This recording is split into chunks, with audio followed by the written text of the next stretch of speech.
Are you not entertained? Is this not why you are here? Ooh, lucky bug. Are you being sarcastic or something, Martin? Fool, you should never mix your drinks. What, are you retarded? We'll have to take this abuse much longer. You're a fool! You're a fool! You're a fool!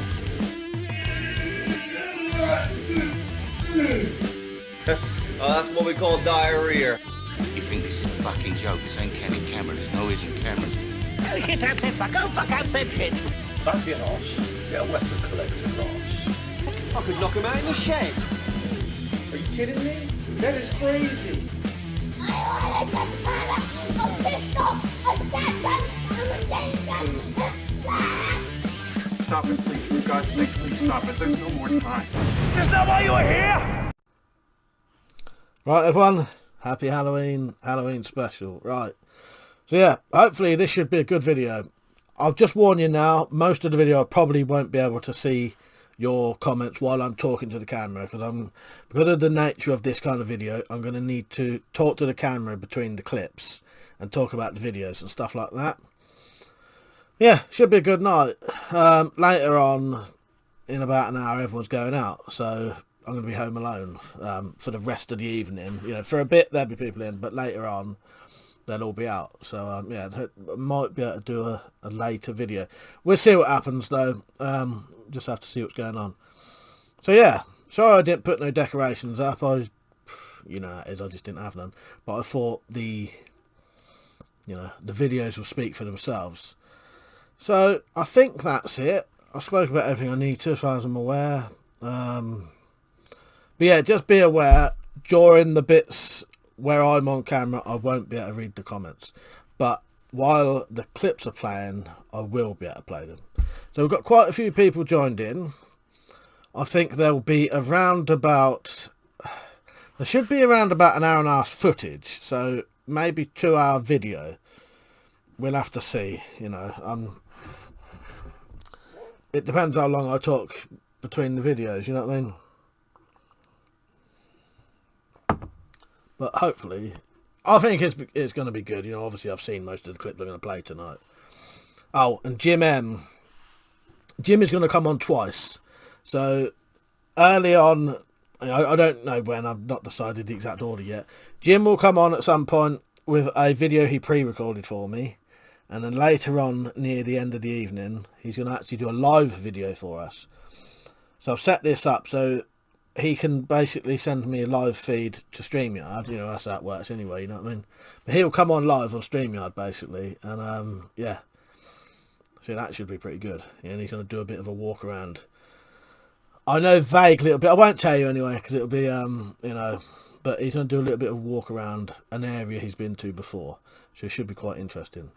So, I think that's it. If not, I'll just talk to you when I come back, alright? So, first video, I'm going to put you straight in with probably the longest video of this entire stream, which is by Bob, previously known as Bob the Metal Guy. So, yeah, down to you, Bob. See you lot in a minute, or in about 20.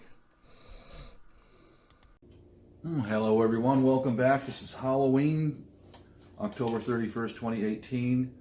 I'm inspired to make this video because of Mike, WeaponCollector, in England, made a good video about ghost stories in his place. It's kind of comical, but this is a true story.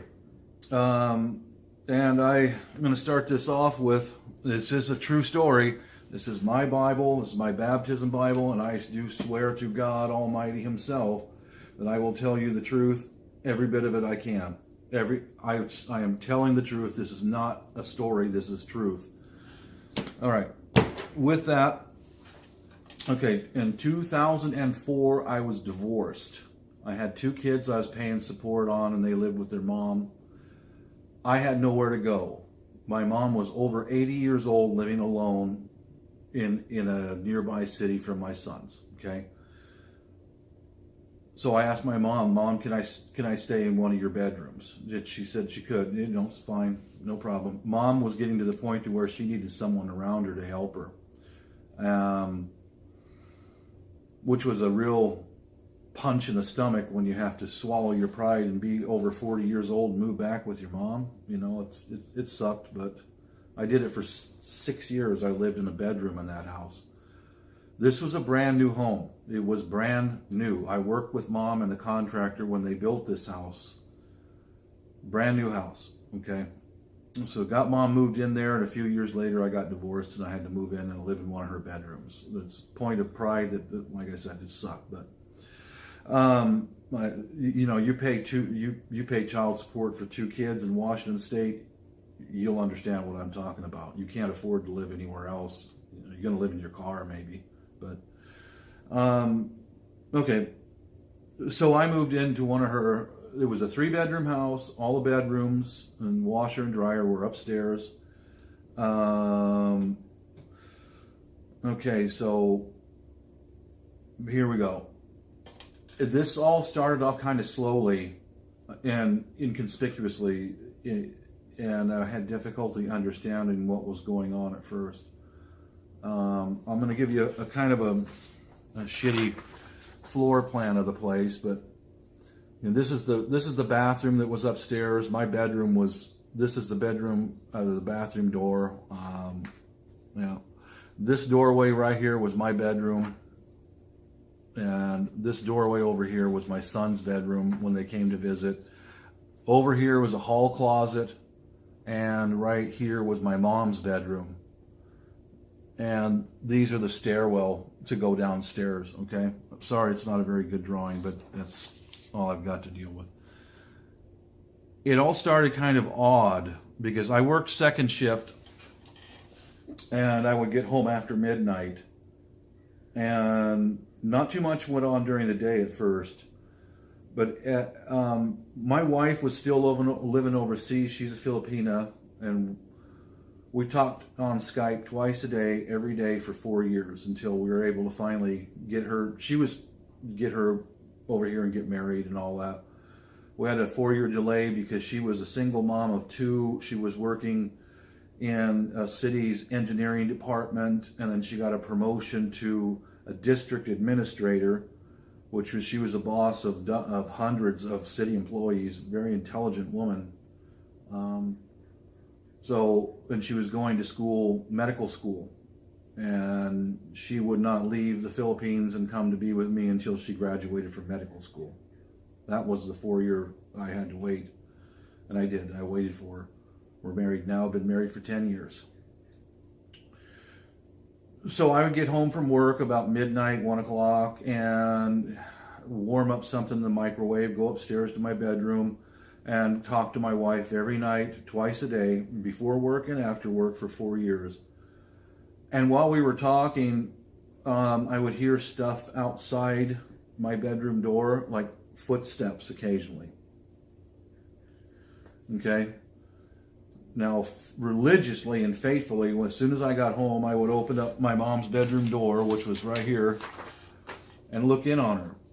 And every night, her cat slept on her bed. And her cat would poke its head outside of her bedroom door, because she always left the door open about that much, and check to see who it was, and Millie would jump back on the bed with Mom. Millie never left Mom's side in that house, never. So wife and I would be talking on Skype, and I'd hear, it started off with footsteps outside of the door in going down the hallway, right? You know, this is the hallway upstairs, going down the hallway, sometimes coming up from upstairs and then going down the hallway. And as time went on, the footsteps kept getting louder to the point to where I'd grab my .45 and I'd go out in the hallway and look. And there's nobody in the house. There's no sign of forced, nothing. It got more aggressive as time went on. Since the upstairs bathroom was right on, sharing the same wall with my bedroom, occasionally a water faucet in there would turn on, and I would walk past there to go into my bedroom as soon as I got home and to check on Mom. I didn't do it, and every time that happened, I would go check on Mom, and she's still sound asleep. And occasionally the water faucets would be turned on before I got home. And I would talk to my mom in the morning after I get her some breakfast, you know, asking her, did you turn on the water faucets, and she swears no, she didn't. And the chances of mom getting up, turning on a water faucet, and then going back to bed and going to sleep, no. Because once mom fell asleep, she stayed asleep, because if she woke up, she was up for the rest of the night. When you get old, it's like that. That continued going on until it even went into her master bathroom, and it would turn water faucets on in the master bathroom. Occasionally, it would turn on a water faucet downstairs in the kitchen or in the bathroom downstairs. I found both of those being turned on and left on coming home from work and in the middle of the night. Now, the footsteps over the years kept getting louder and louder and louder and more frequently. I'm talking about my wife being overseas and she and I talking on Skype. That has a big part of this. Because one night, I was at home. I was sitting there eating dinner talking to her on Skype. And my bedroom door flew open. And I had put a locking doorknob on that because my brother and sister were thieves. I couldn't allow them in my bedroom. Bedroom door flew open. My wife's talking to me on Skype. When I turned around and looked, and I just said, what the fuck is that? So I walked over and I closed the door, and I checked, the doorknob's still locked, but that door came open. I'm not talking about open, I'm talking about open big enough for a man to walk through. So I began really paying attention then. I wasn't quite sure what was going on, but I had a good idea there was some kind of a spirit in the house, and he wasn't too friendly, because I could feel a cold blast of air, especially in the bedroom where my sons would come for visitation, right? I would close the door when I went to work. I'd come home, it was open. Or I'd close the door when I would come home from work, and I'd get up later and the door is open, etc. Or the light would be on in there. I remember when I got bunk beds and put them in that spare room for my kids to sleep on when they came over for the weekend. And the first couple weekends, the boys would sleep in there. And then nearly always my son Mark would come out of that room in the middle of the night and he'd crawl into bed with me. And I'm cool with that. If he wants to sleep with me and feel safer, I'm good with that. There was no questions asked. Just come on, bud, get in here. And then after a while, my son Jacob would do the same thing. And a few weekends later after that, neither one of them would sleep in that bedroom at all. They never said why until much, much later. Okay.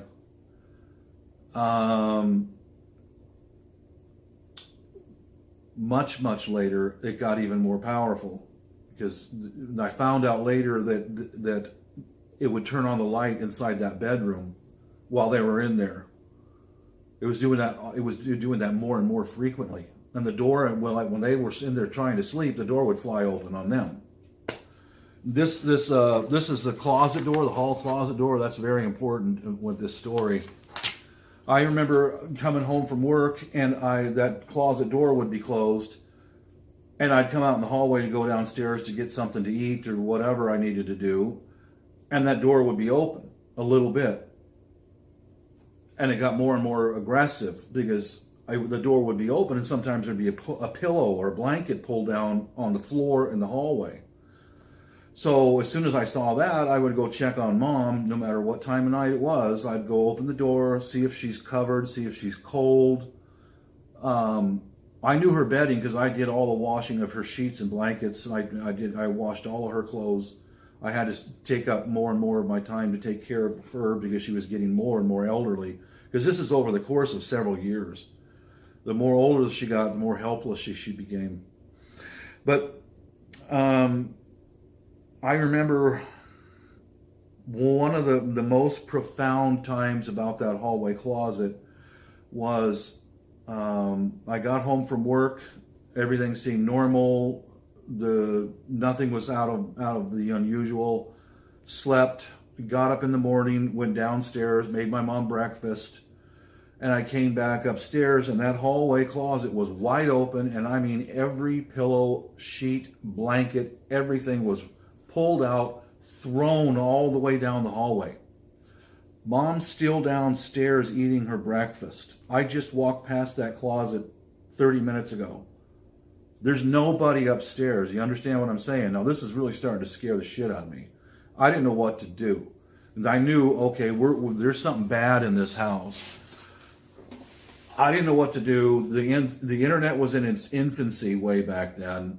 There wasn't much information out there about spirits or demons or whatever. So, okay, everything was thrown out all down the hallway. And know that we don't have rats. It was a brand new house. There was no vermin in that place.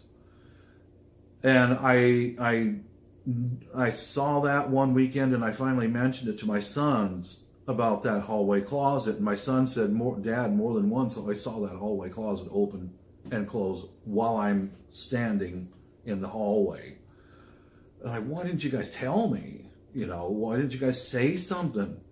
So I got them both sit down. I said, well, what is going on? What are you seeing? And apparently in their bedroom, there was a hallway closet going on, and in their bedroom was the access door to the attic. And that night that my oldest son said he's no longer going to sleep in that bedroom was the night that he saw that hatchway open up all by itself and then close, and then the light came on and he boogied. He's out, you know. Kids are afraid to talk about stuff like that when I can't blame them. But okay, as the years progressed, Mom got grievously ill, and I had to take her down to ICU because she got a kidney infection, and she's diabetic, which is dangerous. So Mom came home from the hospital weeks later, and she's very feeble. So I moved her bed downstairs because she no longer was able to climb the stairs by herself. And I installed DVR and cameras in the house and some cameras outside. I had to put driveway alarms up because she was getting more and more feeble and her mind was starting to slip. Her mind was pretty clear back when the closet door and all that stuff was going on and the sinks coming on. It wasn't her Alzheimer's. She wasn't doing it. So I set up cameras. These were day and night cameras in the house. And that's when I really started seeing what was happening. It's freaky. It's spooky because those day and night cameras show up everything. I had cameras downstairs and one upstairs in the hallway. I remember before I would hear, when I finally had a camera upstairs, I would see like a swirling of orbs happening on the stairwell. It was lighting. And I could see Mom downstairs. She's in her bed. There's nobody in the house but us, okay?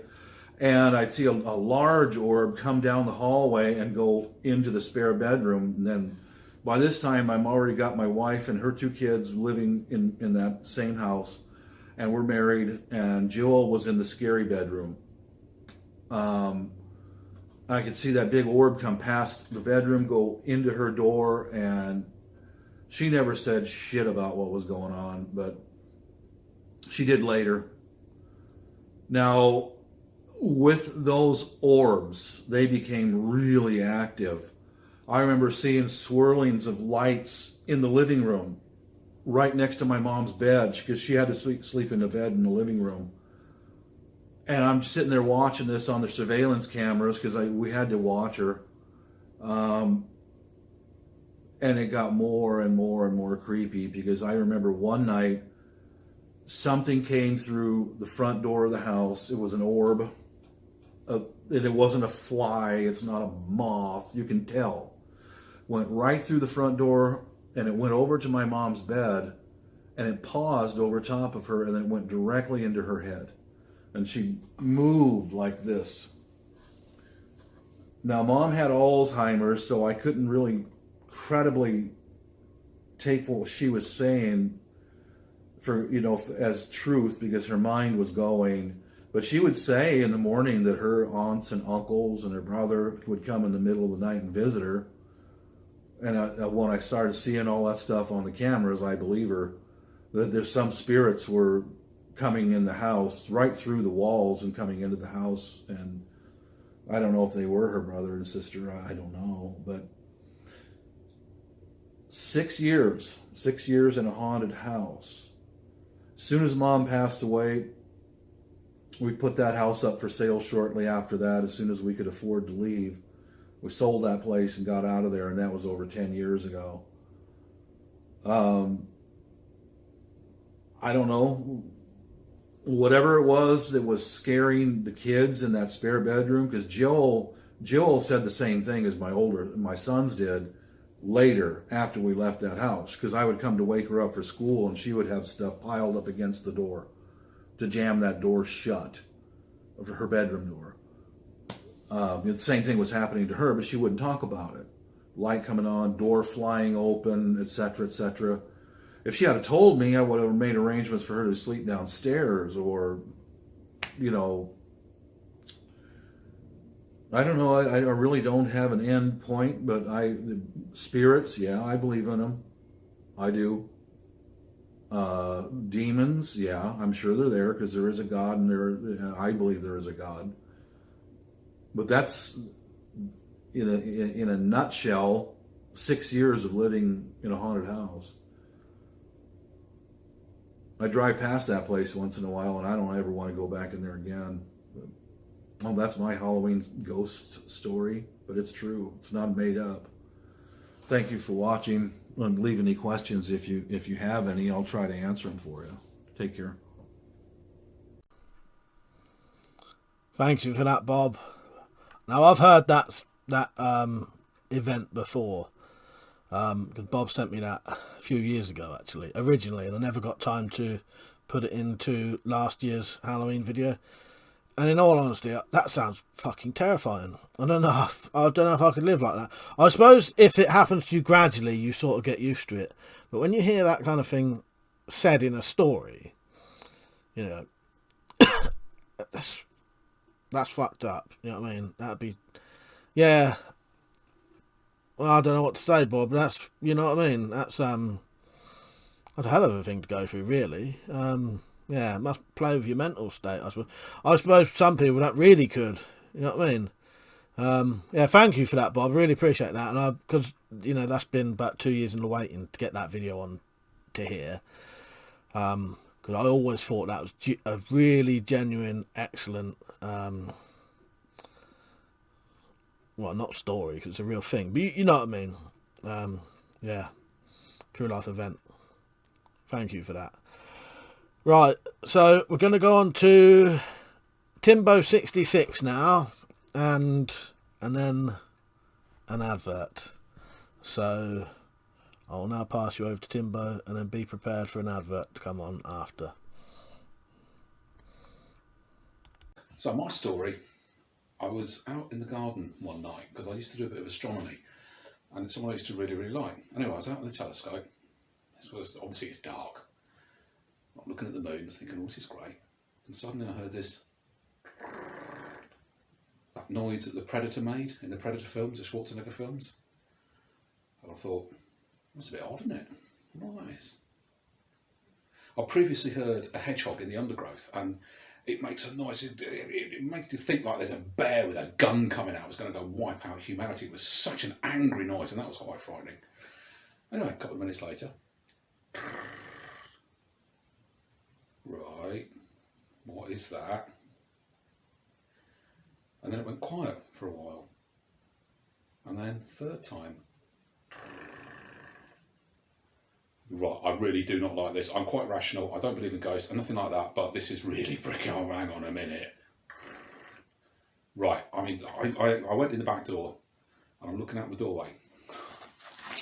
What is? Come on, what's that? What's that? What's that? And it, nothing. Nothing. Silence. I was thinking, by now my imagination just gone into absolute overdrive, and I'm thinking, perhaps whatever it is watching me, it's seen me go in. Perhaps it's seen me tooled up. Is it just waiting? And I'm getting really quite sort of like, but you know, I can just lock the, but if I lock the door, I might get in. What's going to happen? It's going to wait till I'm asleep, and it's going to come murder me and Magda. You know, and imagination just gone massively into overdrive. And it happens again. I'm like, wow, what's that?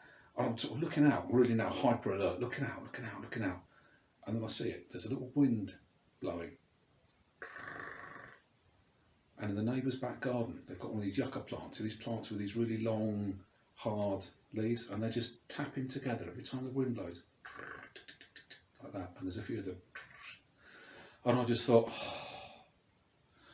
oh, that's what it was. And instead of thinking, you bleeding idiot, you don't believe in this, I was just like, oh, thank goodness for that. But at the time, I was properly, I was ready. I was genuinely thinking somebody's going to, this heap of blood and guts on the floor. And that was really, really frightened me. Thank you for that, Timbo. Nice one. I didn't play the ads. I'm going to play it afterwards because I thought it might be a bit rude of me if I keep playing ads afterwards videos and not talking about them. If you know, as long as I, yeah. So yeah, love it, Tim. But yeah, that's typical of a lot of sort of people's paranormal events and it sort of thing. Yeah, I like that though. I've had a few things like that. Yeah, thank you, Timbo. I appreciate that. So I'll put a quick ad on now and then I'll come back. Absolutely phenomenal deal we have for you. Forecast is one of the top selling mugs ever. Straight from the WC collection. Amazing nuances of color. One of a kind. Left or right handed. This is a one of a kind mug only sold at the WC merch store. Now at only £9.99. Worth at least £199. Never burn your mouth again. Keeps hot drinks hot and cold drinks cold. Do you like water? This mug even makes plain water taste better. It's unbelievable. Do not miss out on this absolutely stunning piece. Can hold water, tea, coffee, all liquids. Not piss, or diarrhea though, so don't even try it. Available worldwide in all the colors. £9.99. Get in early. These are selling out like Viagra at an old folks' home. Get yours now. Link is in the description. We have 1 million of these mugs in stock right now. Do not miss out. My name is Don. I bought this mug to support WeaponCollector, but it actually made me the coolest person in my village. Women are all over me now. I'm like sex on legs to them after buying that mug. It's fucking insane. I highly recommend it. Do not miss out, it will change your life.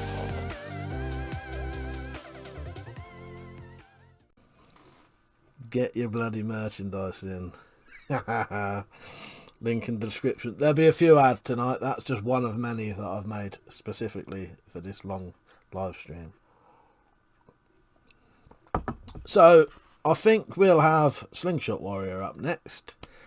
Again, thanks for joining in, Slingshot. I appreciate it. I'm glad you had a nice holiday, and I'm glad you managed to actually get a video in, because I know you did the shooting competition, but that one, well, fucked up basically, didn't it? But I'll still be able to include it in it, I reckon. So, here's Slingshot Warrior.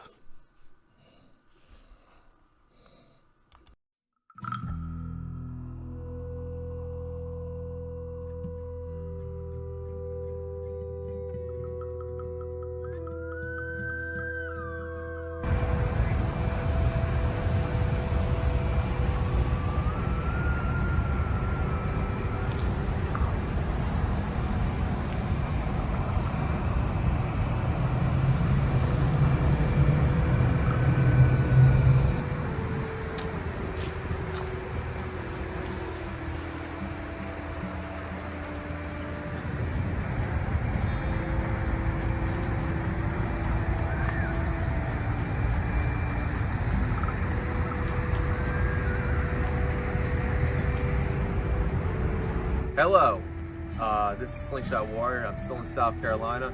I'm in downtown Greenville, and in the spirit of Halloween, we are actually in a haunted cemetery.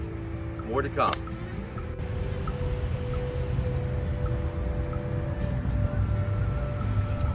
The cemetery began as a family-owned plot of land in the 1700s to be used as a grave site later on, and then eventually, over the many centuries, everything was added.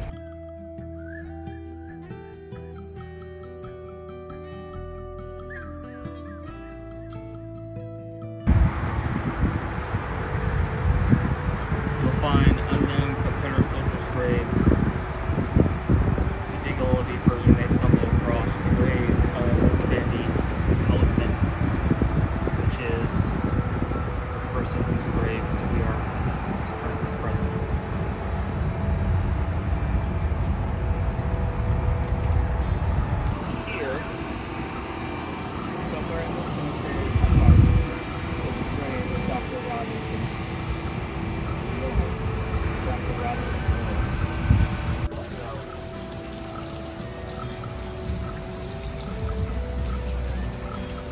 hotel? Oh yeah. Hello, this is Slingshot Warrior, and I'm in front of the Westin Hotel that has a lot of haunted activity. Whoa, this place has a history. You know what I mean? Two men were, like, one man was shot and killed right in front of this hotel. This was once for a brief time. It was a retirement home. It's been a retirement home and mostly hotel, and a lot of famous people have been here. But yeah, this place is supposed to be the most haunted place in Greenville. A lot of paranormal activity, a lot of seeing old men, phased in and out of reality, I guess, and an old man. This place is a very haunted place, one of the most haunted places in Greenville, and it does look very imposing. More to come. This particular spot right here has seen a lot of activity from early before the Civil War to its construction. In the 1950s, when the highways were being built, a lot of hotels lost business because of motels on the side of the highway. And so they had to shut down. And from that time until 1987, it was an old folks home. So from 1987 to 2000, when it was renovated and opened up as a hotel, it was vacant. So not only was this a nursing home filled with a bunch of retirees and people who passed away, but it had a lot of vandals. It was renovated bought out in 1997, renovated, and it opened up in 2000. And we know it today as the Westin Poinsett.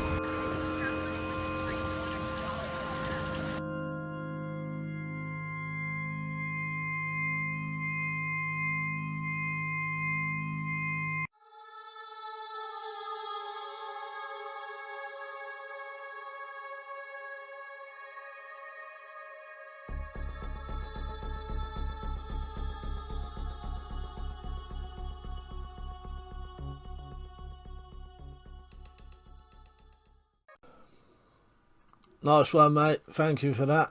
Cheers, Slingshot.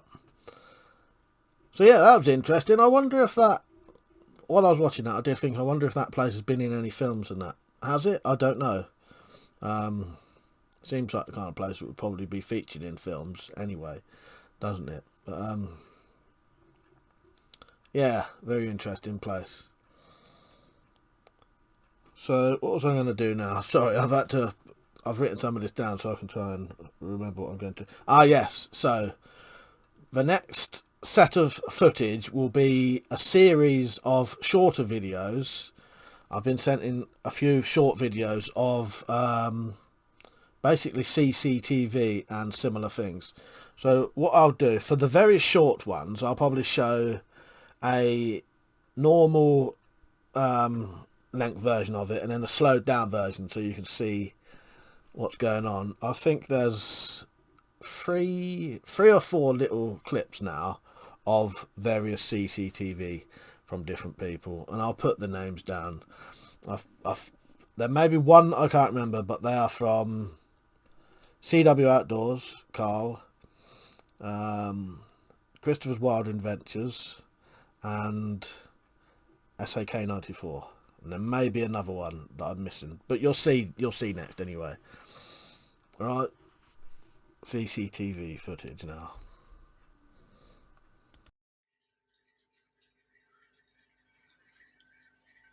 Just looking at CCTV and found this bizarre ball of light in the front entrance to the building. Now, that's outside the doors, nothing there. That's inside the doors. And it just seems to be like a ball of light that's changing shape and moving about. If you look in the reflection, just about, point my finger, just about there, looks like a face or something reflecting from the inside. It's not outside. And that thing, it's, look at it moving about. What the chuff is that? What the hell is that? a weird ball of energy at the front doors.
Right.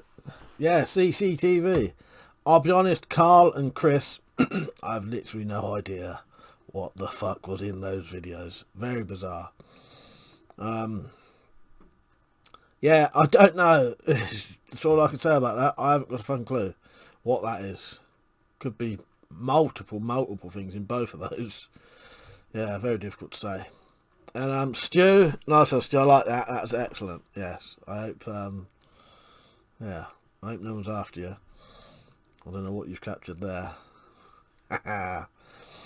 Right, so I think because I've left it long enough, we're going to put on Jim's now, because I was going to put Jim's on earlier. It's, you know, as I say, it's trying to decide when you're going to put these videos on. So I've got a sort of thing written down. As long as I put them on in a sort of certain schedule, it should work fine. So, yeah, Jim M's first video, not the live video. The live one will be coming later. Right, that to you, Jim.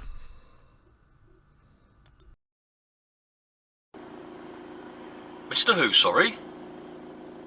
No, I'm not Mr. Jones. I think you've got the wrong number. You'd like to talk to me about my road accident? I've not had a road accident, and I'm not Mr. Jones. I'm not Mr. Jones. You're speaking to the wrong person. No, I haven't had a road accident. Oh, fuck off. Wasting my fucking time. Can't believe I just pulled over for that. Got another one. What's that you say? Microsoft Windows. Okay, yeah. You've detected a what on my Windows account? Okay, that's interesting. I don't own a computer. Okay, you're from where? Microsoft? Where are you calling from? Yeah, I know Microsoft. You just said Microsoft, but you don't sound like you're from Silicon Valley. India. Oh, your name's Joe. Joe Hanrahan. Oh, you're from Orlando. Okay. Off your fuck, mate. Later. Insurance? No, not interested, mate. Biggest scam going. Sky TV? No, I don't watch TV. Bye. Car finance? A brand new car? What, $500 a month? Fuck off! I'm going to have to do something about this. I'll get my bits together. See you in a bit.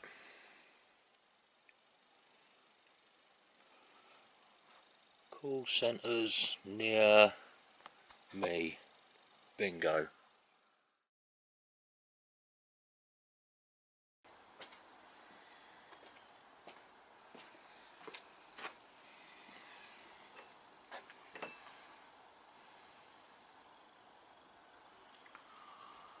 tell you what, you'd be surprised at just how hard work it is, slaughtering 60 call centre employees. Anyway, that's I've got it everywhere, look, I'm in a right mess. That's blown out a few cobwebs, and it's carried out my little annual Halloween good deed. Each year, once a year, I do something like this. Last year I took a trip down to the local estate agents. I asked them to justify their existence, and they couldn't, so they were slaughtered. This year, I've kind of not just killed 60 call centre workers, I've also killed 2 birds with 1 stone. Because hopefully that's going to be a few less nuisance calls for all of us. I feel justified in having done my bit for society. I wanted to take things a little bit further than usual this year. What with having an allotment, keeping chickens, you know, doing a bit of foraging, enjoying the occasional wood pigeon and whatnot, I didn't want to let all that meat go to waste. So I wouldn't want anybody thinking, you know, when you start eating them, you kind of put yourself in the serial killer category a little bit, don't you? But I don't want people to think anything like that, but I just didn't want it to go to waste, so I've got a few bags down here. I've taken buttocks, thighs, cheeks, tongues, tits. Apparently they all taste quite good. So I'll sort those out in the kitchen probably tomorrow, and then I'll stick those in the freezer for the winter.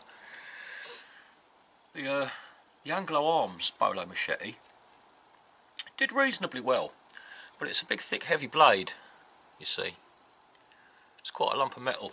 And what I found was it was getting stuck in people's collarbones and people's spines. Quite often I'd have to wrench it out before I could continue, you know, with my slaughter. It had its place, it did a lot of bone crunching, but it was also getting stuck in them, which was a bit of an inconvenience. The Tramontina, however, that wasn't getting stuck in people's bones, that was taking limbs clean off. Straight dropping to the floor, you know. I found you had to get your angle right, but if you get your angle right, it was straight through a limb. And it got at least 3/4 of the way through the security guard's head, and he was one fat bastard, so this is a good little tool. I'm very pleased with that. It passes its initial test there. Police turned up as they always have to. I should explain actually, as this is an annual occurrence, a Halloween special as it were. The police have to do their duty. They have to turn up when the public starts seeing the blood flying out the windows and all that sort of thing. It creates a bit of a tension. They have to turn up and see what's going on just to make sure it's not a terrorist incident or something. But I know them now, and they know me. Each year they turn up and they congratulate me on my choice every year. You know, they loved it when I did the estate agents. They were just as happy this year when I did the call centre. We get some rich pickings. Last year we did really well actually, because it was an estate agents. They're rich fuckers, aren't they? So we went through the pockets of the senior staff there, and I got myself a brand new Audi. A couple of the police officers had a couple of Land Rovers, you know, so we did quite well out of that one. This call centre, it wasn't really rich pickings. I got a few bits and pieces, you know. We had all their gold teeth and their rings and any cash that they had in their wallets, you know. Didn't amount to much, but yeah, it was a little bit of something. I might give it to charity, you never know, because it's all about community, isn't it? I really enjoyed that. Cleared a bit of scum off the streets, and to boot, I got myself a freezer full of long pig. Bonus. Anyway, let's get these cleaned up and talk about ghosts. If you ask me, ghosts definitely exist.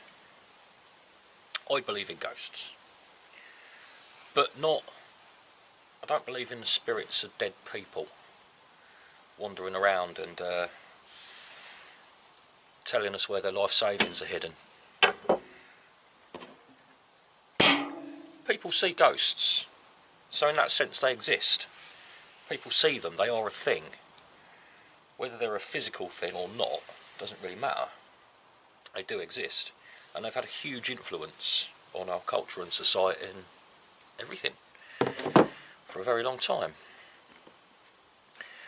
But it's more likely that, I mean, we know shit about science, don't we? We know nothing about science, really. We live in a little three-dimensional plane of existence. And there's a hell of a lot of other shit going on that we can't perceive. So I reckon maybe some sort of plausible explanations for it might be, well, one of them, for example, is subsonic waves. If you play subsonic waves at people, they can induce feelings of dread, they can induce hallucinations. And these subsonic waves do occur in places like caves and cellars and spooky dark underground places. You'll get these subsonic waves going on. And haunted tunnels and places like that where they're next to maybe an underground line, a metro line or something like that.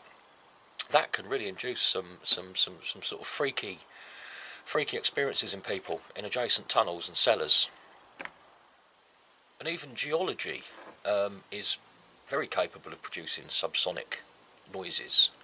Rocks grinding against each other, you know, tectonic movements and that sort of thing. It can all produce the subsonic waves, which will in turn make people feel and think they're seeing things which aren't really there. Although it is very real to them, it is a physical sensation, and they do, to their own eyes, to their own perception, see something standing in front of them. Who's heard of brown noise, or the brown wave? I think is the other way of referring to it. I don't know if it was the Americans or the Russians. I think it was the Americans. Back in the 50s or the 60s, they were experimenting, the military. They were experimenting with this particular wave, that if played through enormous speakers at an amassed army in front of you, will make every single one of them shit their pants. Quite literally just, curl up on the floor with explosive diarrhea, like Slingshot Warrior. Time slips are the other one. I don't know if you've heard of time slips. It's where people seem to experience a situation where they're suddenly transported. I've not heard of it happening in the future. I've not heard of people being transported forward in time, but people being transported back in time. Apparently so to them, anyway. There are various stories. There's quite a commonly heard one about a British couple who were on holiday, and they went and visited this quaint little village somewhere. And as they passed through the village, they noticed that there was lots of very old classic cars parked around, and the whole place was, I think I'm remembering this right, the whole place was in bloom. There was floral displays everywhere you turned, and there was a big sign in the middle that said, Village in Bloom of the Year or whatever. And they walked through this village and they saw a post office, for example, and a hotel and blah blah blah. And they went on and continued their day and back to their own hotel in another town. And then I think a day or two later they thought, oh, let's go back and see that place. And they went back and it had completely changed. The cars weren't old classics anymore. There wasn't all these floral displays everywhere. They couldn't understand what was going on, and the post office had gone. The hotel wasn't a hotel anymore. So they started chatting to people and saying, you know, explaining that they'd been there a couple of days before and seen all this going on. Asked if they knew what was going on, and people said, well, no, we did have the floral contest, but that was 30 years ago or something, 40 years ago. And very similar stories have happened elsewhere, all around the country, probably all around the world. I know of a few British ones. There are military accounts as well, where pilots have suddenly found themselves in an unrecognisable landscape where there should be a city or whatever, and it's not. It's just a couple of farms. These sort of strange experiences going on. Bit Bermuda Triangle-y maybe. But we always presume that time is sort of linear and sequential. We don't know that. We really don't know that. We do know that we live in a multi-dimensional universe, and we're just in one of them. Are these dimensions crashing into each other occasionally, paying each other a visit? I think that sort of thing's probably quite likely. And there's also stone tape theory, although I don't think there's actually a lot of proof behind that one. And there's also a myriad of mental conditions, let's face it, you know. So ghosts do exist. They exist in ways that we don't understand, that's all. I don't believe that they're the spirits of the dead. I do believe in spirits, just not like that, you know. Right, well, happy Halloween. I'm going to go and drink because I finished work not very long ago. I hope you enjoy the rest of Mike's Halloween special. Take care, I'll see you all later.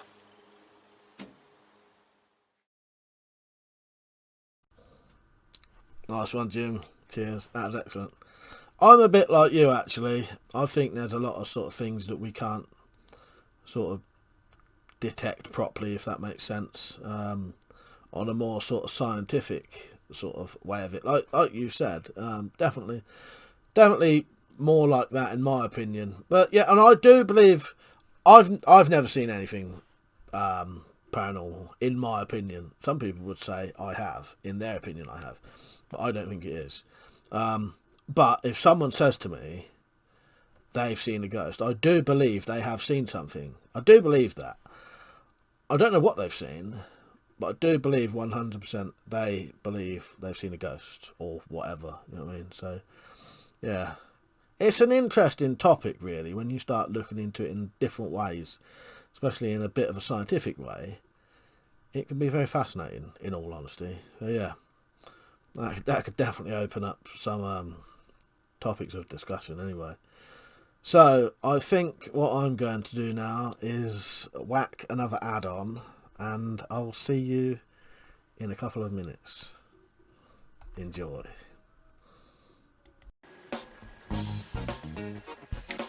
Welcome to the Weapon Collector shopping channel. The only place you'll find all Weapon Collector's merchandise. Mugs, banners, t-shirts, glasses, and lots more. All found on the Weapon Collector shopping channel. Now that is some good coffee. But that is actually the cheapest coffee you can buy. As soon as you put it in a Weapon Collector mug, this is gourmet shit basically. It's essentially the cheapest you can buy. Anything you put in a Weapon Collector mug will just be transformed into the ultimate drink. But that is just beautiful. Don't forget your pint glasses.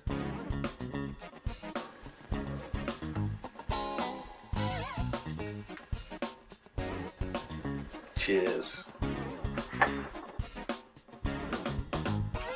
Just look at that. You'd think that was straight out of a pub.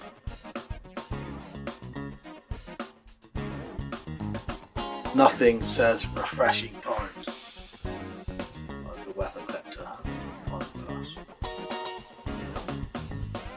And don't forget the t-shirts. And there also isn't just t-shirts.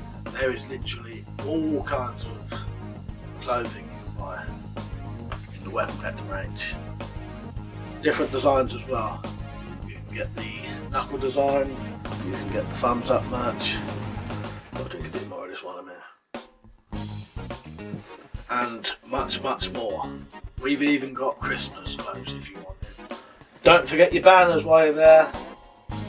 We all love the Weapon Collector weapon boards. Now you can own your own in your own home. No worries about any issues with police or locking your guns up. Can't take these away. You've heard me talking about the merch. If you don't believe me, listen to these happy customers. This is the best mug I ever bought, and I have thousands of them. Go anywhere in a Weapon Collector t-shirt.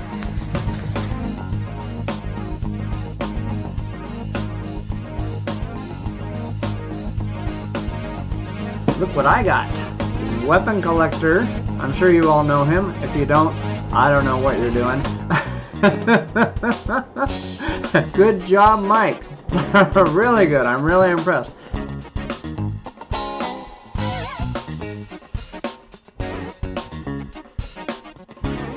Hey, get yourself a mug today.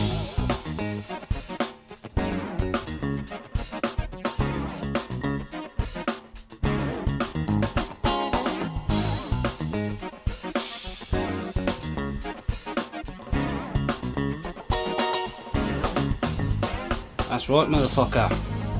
Weapon Collector merchandise. I joined the bandwagon. Everybody loves a bit of bottom. Even Bali Song knives are better with Weapon Collector merch. So there you go. Weapon Collector merchandise. Link is in the description. Just go to the website as shown on the screen. Cheers. Right, if you don't buy my bloody merch after that, you're never gonna fucking buy it. Fuck's sake. I'm gonna use that ad on other live streams now, definitely. I think that's my fucking masterpiece of advertising.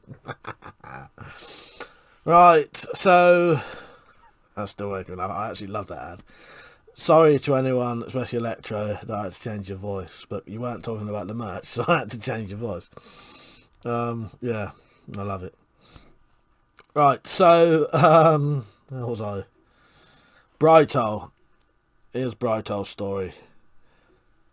I'll see you when it finishes.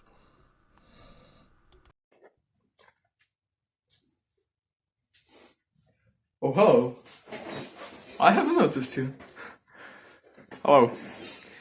My name is Brother Bartosz, and today I will tell you a ghost story. But not a normal ghost story. It's going to be a ghost story based on Slavic mythology. It's a very old Polish tradition of so-called dziady. Dziady is some kind of a festival that originated back in the early 100 to 200 AC. So what is it all about? It's a festival very similar to All Saints' Day and Halloween, and it took place at around the same time as like now, October, November. And what is it all about? So, Polish people and all Slavic people believed that at that one day, one night, the dead people, the dead souls, came back from the afterlife to meet with the people living on Earth. They could ask them for a gift. They would ask them for the advice or for anything that would help them in the afterlife. So, this story was written down by a famous Polish writer, Adam Mickiewicz. This is one of the most popular Polish dramas. So, the main person here is Guślarz. Guślarz is some kind of a person that in the old Slavic times would help with the organization of all these religious festivals. He was like some kind of Kaplan, cleric. He was some kind of that person. So Slavs believed that the only way to summon a certain type of ghost. There are 3 types of ghosts. I'll tell about that later. They believed that you had to burn something. Like, they did it with a big fire that was on a coffin. So, the story starts like this. So, Guślarz called all the people living in a small village in Poland, Latvia, somewhere there. And he asked them to come to an old destroyed church, to an old destroyed temple. And he ordered a choir to start singing. There's a very popular phrase from this drama. Ciemno wszędzie, głucho wszędzie, co to będzie, co to będzie. which roughly translates to everywhere it's dark, everywhere it's quiet, we don't know what will happen. So, on the coffin, he started a fire. First thing that he burned was a piece of cotton. The cotton was meant to summon light ghosts. Light ghosts? Well, these ghosts that didn't get to heaven or hell. For Slavs there was actually no hell. There was only heaven. So, there were the ghosts that didn't get to heaven, but they weren't bad people. They just didn't do much good and much bad. They're people who weren't really bad people, but they weren't good either. So he burned a piece of cotton. Now, two first ghosts appeared. There's a boy, Rujo, and a girl, Yuja. They were small children. They were like 2-3 years old. So they told Guslash the story about their life. The only thing, they were happy. They were just happy people. Just happy kids having fun their whole lives. The only chores that they have was picking up flowers for other people. They were always having fun, but suddenly they died. Nobody knew why they died.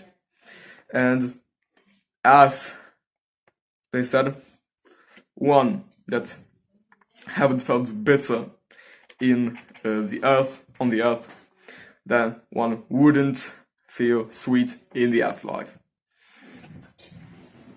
So they asked Guslash for help. Guslash offered them first sweets, candies, honey, sugar, to make them feel better. But the children said that they don't want it. They want a piece of garlic, just to feel the bitter, as the equivalent of feeling bad in the earth life, so they could go to heaven, because they didn't do anything bad. So these were the first ghosts that appeared in the Jazzy poem. Then the second ghost appeared. This is a medium ghost. This ghost was medium ghosts for the Slavs were meant to do bad stuff in life, but it wasn't like murdering, stealing. They were bad people, but they weren't really destroyed morally. So it was a girl, Zofia. She was like a simple farmer, but she was really selfish. She didn't care really about anyone else other than her. She was always with her head in the clouds, and one of the biggest faults that Mickiewicz mentioned was that when a young man confessed to her, she rejected him. So so she was a bad person, very selfish, and really that's why she couldn't go to heaven. She asked Guslash for help to pull her down to the ground, so that she wouldn't always be so high up, so that she would be able to touch the ground to contact with the reality and go to heaven. Sadly, the people weren't able to help her, and she stayed as a ghost. So now, the last ghost, a heavy ghost. Heavy ghosts were summoned by burning vodka, burning alcohol. So, Gustav burned alcohol. Then they saw movement behind the windows of the castle church. It was a menace, a Vidmo, of a bad man, as he is described he was an aristocrat he was a very bad person. Heavy ghost. He was a heavy ghost Vidmo, as it was described by Mickiewicz. So, heavy ghosts, they were sinners who did very bad people. They were very bad people. They did awful things into life, and they didn't absolutely deserve heaven. So like, light ghosts and medium ghosts could go to heaven if the people during Jadi had them. But heavy ghosts weren't, even if the people wanted to help them, they wouldn't go to heaven because they were too bad. So, what did the bad man do? He was the owner of the land where many people lived. He was the owner of the village that the whole drama is taking place at. So, he did many awful things. He was a bad ruler. He was a bad aristocrat. He killed people for minor things like stealing apples. He didn't let a mother and her child he didn't let them in during a snowstorm, so they froze to death. He was a very bad person. He had countless souls. He killed countless people. So, that's why a bunch of birds were surrounding him. So, who are the birds? They were the people that he killed. They got a chance of revenge. So they stole his food, they stole his water, they did everything for him to feel the pain, the agony that they felt because of him. These birds, well, the people that he killed. That's why they wouldn't let him live peacefully on the earth as a ghost. Because, well, as I said, Slavs didn't believe in hell. They thought if you didn't deserve heaven, you would live on earth, but as a ghost. So, the bad man, he confessed everything. He told the people everything that he has done. He told them how he killed people. He told him how he was just a bad person. He really felt that he didn't do well on earth, but he also said that he knows he doesn't deserve heaven, and that he doesn't really need anything from the people at the Jadi Festive. He flew away. He disappeared from the sight of people at the Jadi Festive. Guslash ended the whole festive. He told people to go back to their homes, and that's how it ended. So, I hope you enjoyed the story. It was really scary, but there were ghosts, and you could learn something new about the old Slavic beliefs. So, I hope you enjoyed it. I hope you had a great time, and bye.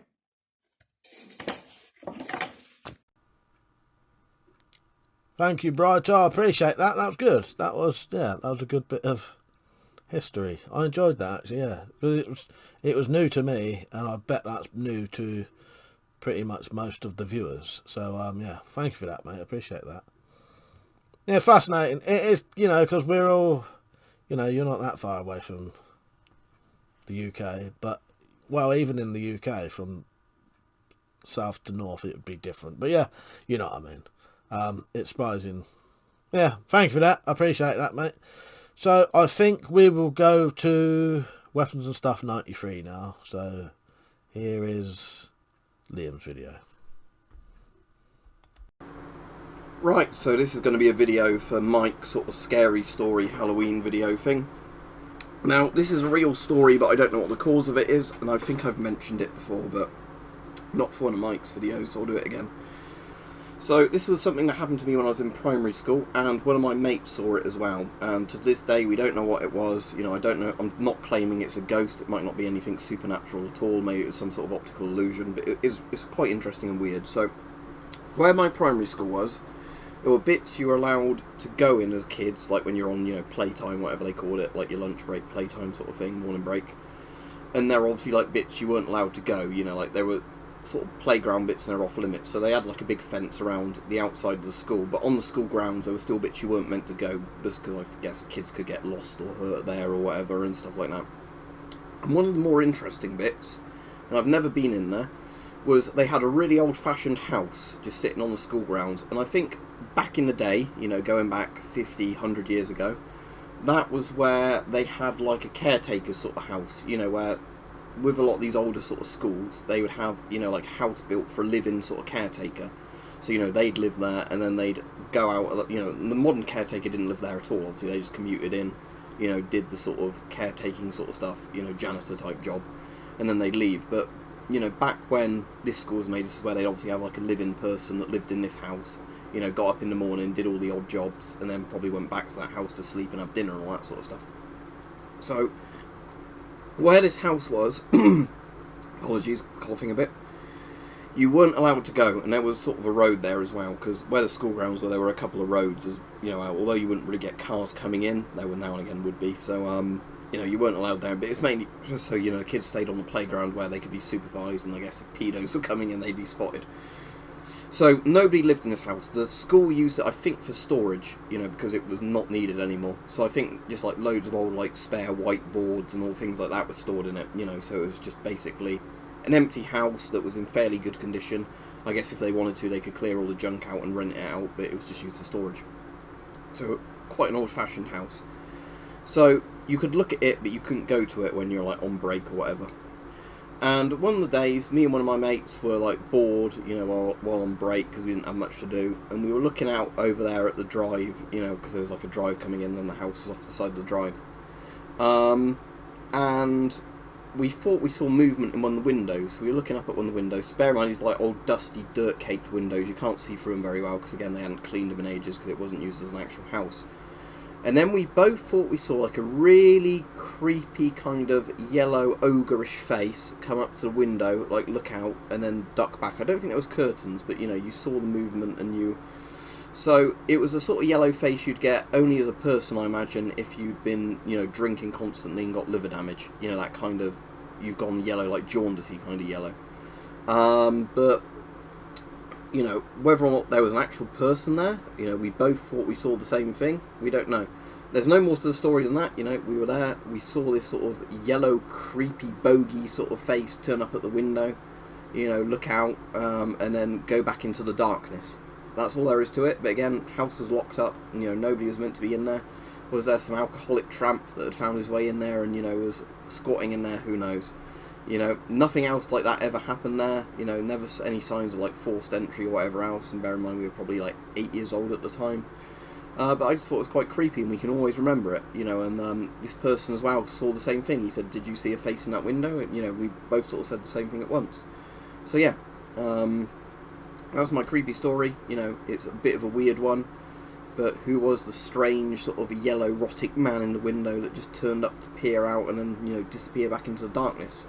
Like something out of an old ham horror film. No idea, but, you know, we both thought we saw it. You know, and like I said, there could be a completely logical explanation that has nothing to do with ghosts, but it was weird, and I always remember it, you know, despite the fact that it was probably now 20-something years ago compared to how old I am now. Probably over that, so yeah. It's just one of those things I can remember from primary school quite well, along with breaking my arm and a load of other things, so there you go. What it was, I don't know, but it's probably quite suitable for this video, and I've explained it a lot more in depth than I did on the other video I mentioned in there at some point. Cheers for that, Liam. Appreciate that. You know what? I hadn't heard that one from you before, I don't think, or I must have missed the video originally. So yeah, that was a good one. Yeah, fascinating, as you say, because 2 people have seen it. So that's that's more evidence than just it can't just be you seeing it. But you did remind me of. Weirdly enough, the secondary school I went to had a similar building like that, but it was used by the sixth formers. But in turn, that reminded me of... Now, this isn't a paranormal story per se, but it's related to it. In my... I think it was middle school. Some of the naughty kids, which was me, Mark, 2 other boys, used to have separate lessons in this weird part of the school where you never went unless you were doing these weird things like that. And we would have these sort of 4-to-1 lessons, 1 teacher, just 4 kids, like the naughty kids. And but above that room, so if you came out of that room, there was a set of stairs leading up to this other room. And someone told me that room up there was haunted. From the moment someone told me that, those stairs were terrifying. And just looking up those stairs, and it seemed to have that weird eerie feeling. Now I think a lot of people have found out that it's to do with vibrations and stuff like that, isn't it? There are places that really have horrible feelings, and that did. Just standing in that hallway, looking up those stairs, it was only a little hallway. It's horrible. I don't know. I'll always remember that, looking up those stairs. I never saw anything. But you wouldn't never have made me walk up them stairs. Fucking ever. I tell you, it was horrible. So yeah, I just thought I'd mention that, seeing as you reminded me about it. So, let's now go on to Steve Wood's video. Steve joined in the last, I think he said shooting competition, Halloween video. And this is a similar one where it's pictures and I will read out the information for it. So here we go to Steve's info and video and pictures. See you in a minute. So this is WeaponCollector doing the voiceover for Steve Wood's video. This video will consist of myself reading out the info that Steve sent me and showing you the images that he sent. So these images are from the Octagon Hall in Franklin, Kentucky. The first 3 are the building and the grounds, which is what you'll see next. The Octagon Hall is an antebellum house that the owner was a Confederate sympathiser in the US Civil War. Antebellum, if you didn't know, as far as I'm aware, just means before the war. He said his wife took the 4th picture from the 2nd floor, and the 5th photo circles what she captured, and the 6th is highlighted. They appear to be a little girl and her sister, or another behind her, wearing similar dresses. We were the only people on the property during most of the investigation. Steve says, later that night I caught this in the slave cemetery. Also at the slave cemetery there are 2 Confederate soldiers buried there. In the past we had gotten some SLS camera footage on the grave markers for them, but didn't get much this time on the markers. There was a tree, however, next to the markers where a figure was captured in it, to be just limp and hanging there. I moved over to see if I could determine how high up the tree it was. When we got directly under it, I was told that it looked like it was trying to stand on my shoulders. When I moved away, it just went limp again. Also, that night, some of us had pitched tents. I went to my van to get my tablet to listen to something, and then went to the tent. The area I walked through was a wide open field about 50 yards long and wide, with nothing between the van and my tent. At daybreak I woke and fixed myself a cup of coffee and decided to go back to the van to get my jacket. I couldn't find my keys and assumed that I'd locked them in the van or something, or dropped them on the way to the tent. I looked and couldn't find them and called someone to come and unlock my van for me. In the meantime, I continued to look along the path I had walked along the night before. When the van was unlocked, my keys were not in there. I took everything out of the van, including the seats, and they were just not there. The entire team, 9 of us, looked everywhere in the field, and later that day, 2 people came up there with metal detectors and swept the entire field and came up empty. My niece's boyfriend bought me a spare set of keys for next night. After I had gotten home, I called the owner of the Octagon Hall and asked if he had found my keys, and I was told that there are lots of people's keys have been coming up missing lately. I still don't have them. This is also from Octagon Hall. You'll see a shadow move in the trees in the upper left of the frame. This is the only time this had happened over the course of 32 hours.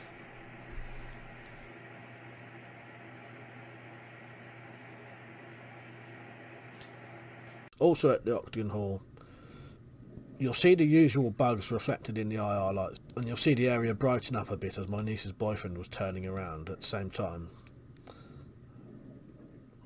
At the same time, something comes flying past really fast. I don't know what it is, but it is surely unusual.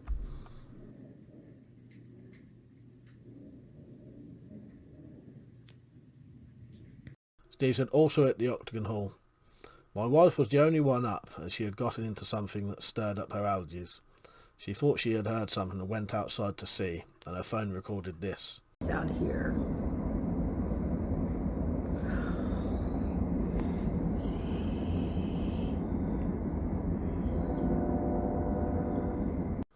You'll hear her say, "Who's out there?"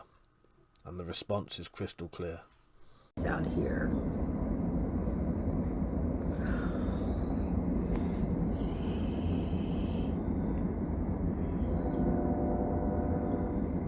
This is one from my own house. I made an SLS camera with a Xbox 360 Connect. Battery power supplies the laptop seen in the picture, and the software downloaded. My nephew came over and saw the Connect and got all excited that I had a game console. I told him that I had the Connect and what I had done with it. I turned it on to show him, and the Connect mapped me, and after a few seconds mapped a figure in the chair behind me. I reached over and the figure in the chair reached up and took my hand. Whichever was my grandfather's chair that he sat in, you can make out the stick figure taking my hand to the right.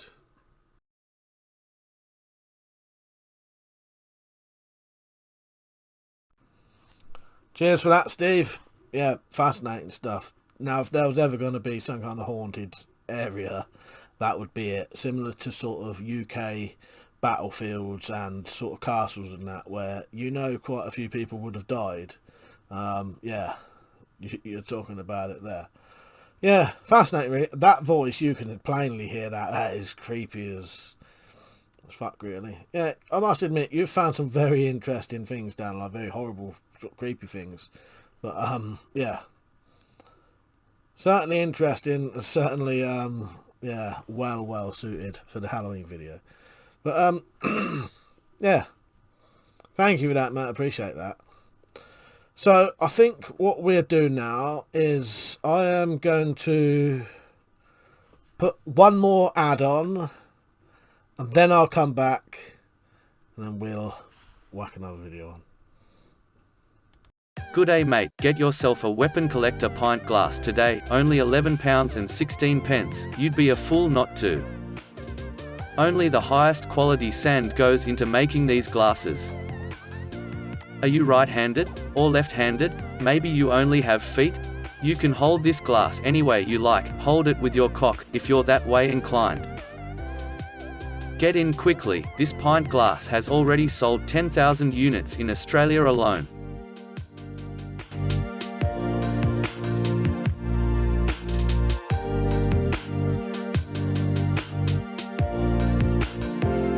You've seen how much Weapon Collector likes his drink, now check out his mate Jim, he's real hardcore. After a hard day's graft, nothing quite relaxes me. Like a nice cold pint of vodka.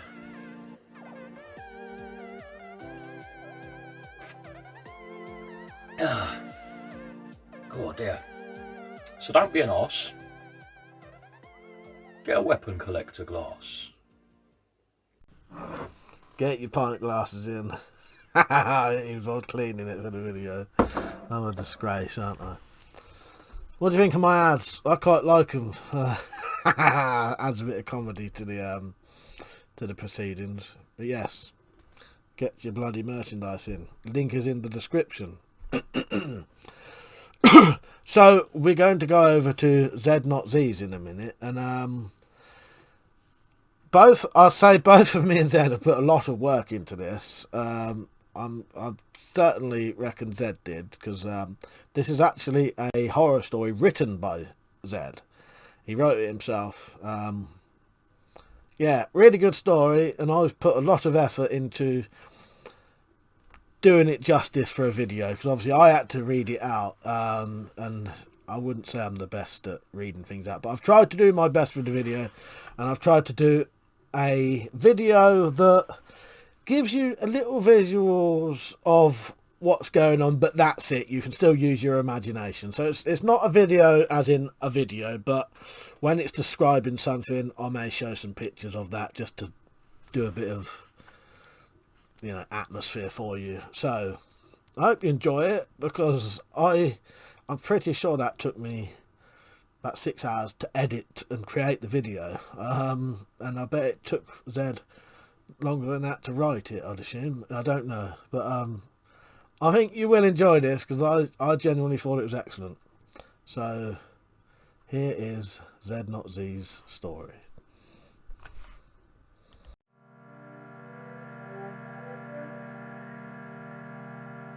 Lilybeth Blave lay in bed smiling as she regarded the wardrobe with pleasure.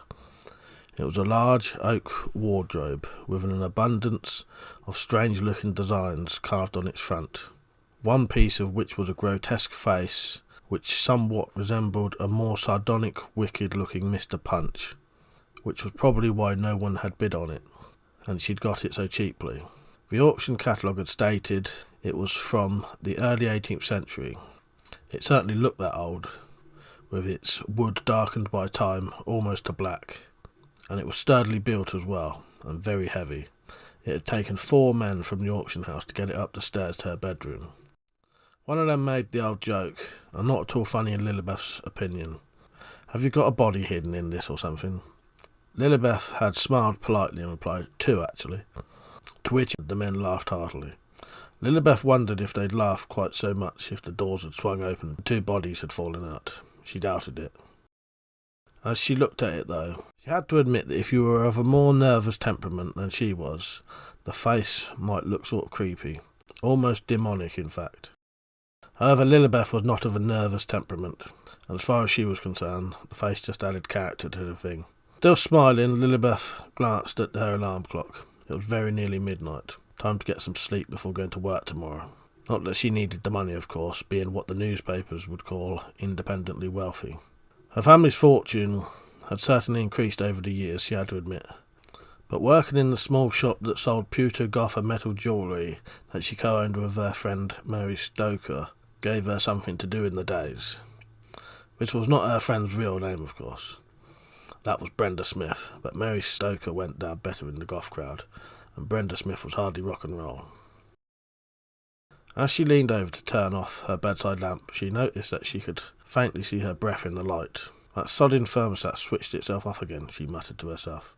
As it was mid-January, and the nights were more than a bit chilly, she was less than pleased. Getting out of bed, she grabbed her dressing gown and headed towards the bedroom door, intending to go downstairs to switch the thermostat back on. She'd got her dressing gown on over one arm, and just as she started to open the door, it suddenly wrenched itself out of her hand and slammed shut. Startled, Lilybeth jumped back, and staring at the door, let her dressing gown fall from her arm to the floor. "What the fuck?" she murmured, and reaching out, tentatively gripped the door handle, turned it and pulled. It wouldn't budge. Temperature in the room was dropping quickly, and Lilybeth was starting to get the creeps. Then she got them well and truly, as from behind her she heard something take in a deep breath, and then let it out suddenly. Turning quickly, she saw the wardrobe seem to inflate as it took another deep breath, and deflate as it let it out. Then, as if from some great distance, she heard a voice. It wasn't a nice voice. It didn't sound normal at all. It sounded like something from Bad Ventriloquist Dummy. Lilybeth didn't like the sound of it one bit. She even more disliked what it was saying. "Lilybeth," it croaked. "I'm coming for you, Lilybeth. I'm going to have some fun with you, Lilybeth." Then it laughed, a horrible, cackling sort of laugh. "I won't be long, Lilybeth. I'll soon be with you. Then the fun will start." Then it laughed again, and the wardrobe continued its deep breathing. Lilybeth stood frozen in horror. She had a vision of something slimy, huge and bloated with tentacles. Loads of tentacles. Lilybeth had a thing about tentacles. As a child, she'd watched 20,000 Leagues Under the Sea, and the giant octopus bit had terrified her. When a couple of years ago she had gone diving in the Mediterranean, and moving aside a rock just to see what was under it had disturbed an octopus. It wasn't what you could call a big octopus, but it had wrapped its tentacles around her hand and wouldn't let go. All her childhood fears came back to her, headed upwards in a panic. It wasn't until she'd almost reached the surface that the octopus, probably panicking as well, finally let go. "Not tentacles," Lilibeth murmured. "Please don't be tentacles." Moving to the window, Lilibeth discovered that like the door it wouldn't move. "Thought so," she muttered. Then the voice came again. "I'm nearly there, Lilibeth. Only 1 minute or two, then the fun will start." Sighing at the inevitable, Lily prepared herself to fight. Several minutes went by, Lilibeth standing in front of the wardrobe, fingers curled in claws and her teeth bared, ready to fight. Then the breathing stopped and the door slowly began to open. As they opened fully, a figure stepped out. It looked like a scarecrow dressed in tattered, stained clothing, with a face like the one carved on the wardrobe, only its face had glowing green eyes that glittered malevolently. "Hello, Lilibeth," the creature said, smiling wickedly. "I'm here." His eyes widening and his voice trailing off, and Lilibeth leaped at him. He had time for one scream of horror before Lilibeth's teeth sliced into his throat. Desperately he tried to fight her off, flailing at her with his hands and kicking at her legs, but to no effect. In fact, it seemed that she didn't even feel the blows. Meanwhile, Lilibeth continued her attack, releasing his throat and sinking her teeth into his shoulder, ripping out a large chunk of flesh, all the while clawing at him with her hands, tearing long strips of flesh from his body. Black blood streamed from his wounds, and he began to weaken. Soon it was over and he collapsed to the floor, twitched violently, then died, his ruined throat letting out the last bubbling gurgle, then went still. For a few seconds Lilibeth didn't realise she had won, and continued biting and clawing at the unmoving body. Then she realised the thing was dead, and stood up, spat out a goblet of vile-tasting flesh, and looked down at the pile of torn flesh and blood-soaked rags, half in and half out of the wardrobe. "Thank fuck it didn't have tentacles," she murmured. "I can't stand tentacles." She shuddered at the thought, and that carpet would never be clean again. Then she gave a short sniff of annoyance. I think him screaming like that was a bit much though, she thought. Then she caught sight of herself in the full-length mirror, hanging on the wall beside the wardrobe. Well, okay, she admitted. Perhaps a werewolf in a pink nightie isn't the best of looks, but even so, there's no need to scream like that. She gave the pile another kick for good measure, and walked to the door.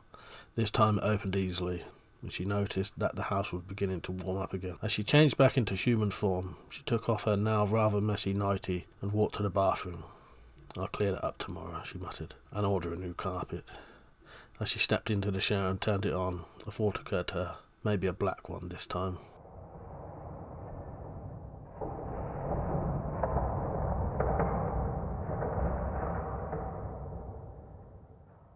If this story has a moral to it, it would be this. If you are something that likes to hide in wardrobes, or under the bed for that matter, and prey on people, it might be a good idea to find out exactly what sort of people you're intending to prey on before you come out of your hiding place.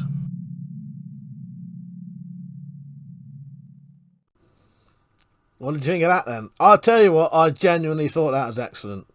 I thought that was bloody brilliant, the story. As I say, I've tried to do justice to it by reading it out. Yeah, I genuinely, Zed, I've told you this in an email, and I thought that was an excellent story, and I did not see, the twist coming. So yeah, you hopefully when we do this again, you can do that again. Do us another story if you want.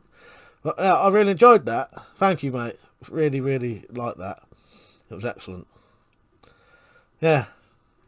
And there was a little clue as well. Zed told me that the name at the beginning, the surname, Lilibeth Blaive, I think is Welsh. It's written as like Blad, but pronounced Blaive, means wolf. He told me that. Yeah, excellent. Yeah, I really enjoyed that. Yeah, thank you, Zed. So we're coming up to Jim live. I've been messaging him privately, telling him when to get ready, and he is just about ready, so I'll just wait. Yeah, Jim will be coming on live, and yeah, I'll pass over to him when he's ready. he'll be able to. I don't. He can't see the chat, but he can see me. So what? Not me, but I'll be able to talk to him, type to him. If that makes sense. So there may be a bit of back and forward just at the beginning between me and him, just to make sure it's all working right, and then he'll get straight into it. Yeah, I think this will be generally excellent because I've never done anything like this. You know, we've obviously had people sort of come on live on StreamYard things before, but never anything like this where they've actually been out doing something. So yeah. Right, let me just get my phone.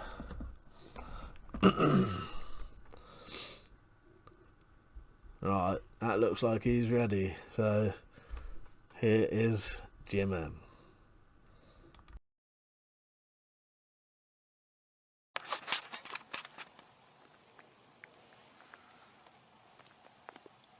Hello, Mike, have you got me? I can see you. Have you got me? Nice one. Nice one. I think we might have a bit of a delay, though.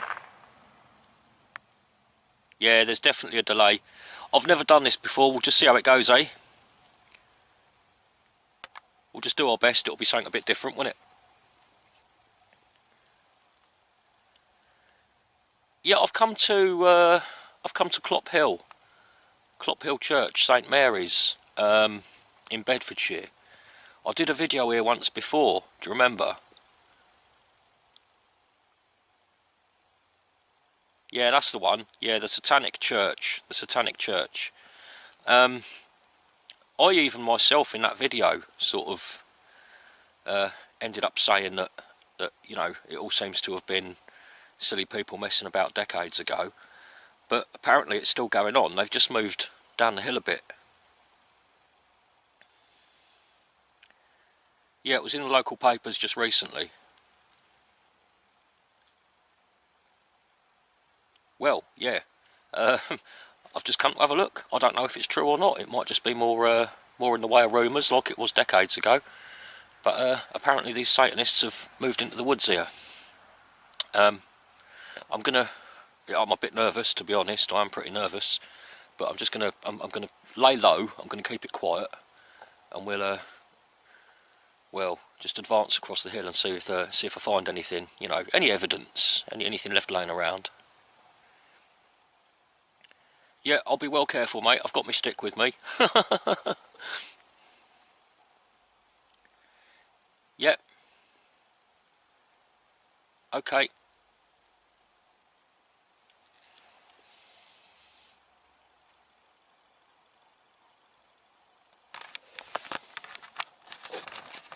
Sorry, Mike. I lost you for a second there. Anyway, let's shall we press on? Let's have a look.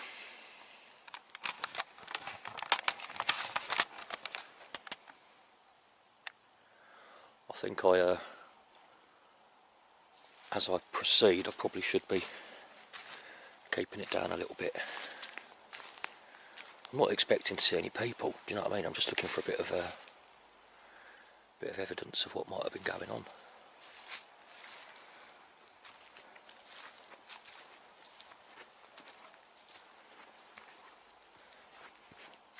Would you be out here doing this, Mike? Do you reckon?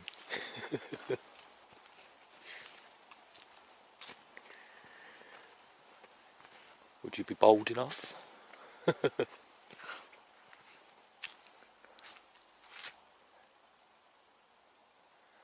I'm not quite sure which way to go, you know. I don't want to get lost. I'm just going to stick to this. It looks like a pathway, doesn't it, you know?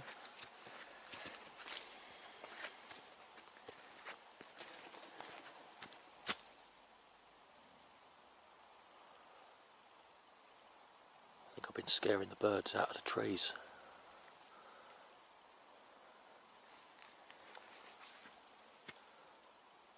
I don't like it, Mike. I'll tell you, I don't like this one bit. No, I'm not going back, mate. No, I'm out here now. I promised you I'd do this for you. So, right, let's go. I'm being a bit loud, and I don't want anybody to hear me. Keep it down a bit.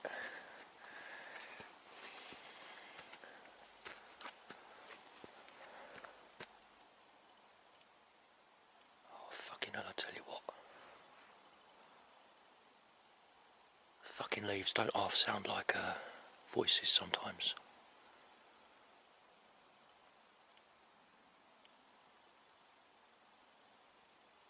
Shit, it does sound like voices behind me. I know it's just the wind. Fuck. Hang on. I'm going to turn my torch off for a minute. Wait a sec.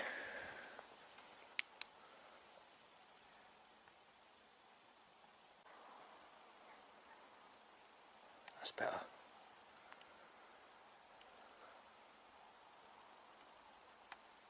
Oh shit. No, I'm turning my torch back off. I fucking heard twigs snapping as well as voices. Oh shit, I can't turn my torch on. I can't see a fucking thing, mate. Mike, why did I do this? Shit, I cannot see a fucking thing. Oh, fuck. I've got my stick. Oh, shit. I don't even know which fucking way I came in. Oh, bollocks. Right, I'm gonna sit down and be fucking quiet for a minute. Talk to me, Mike. Quietly, talk to me. I'm shitting it.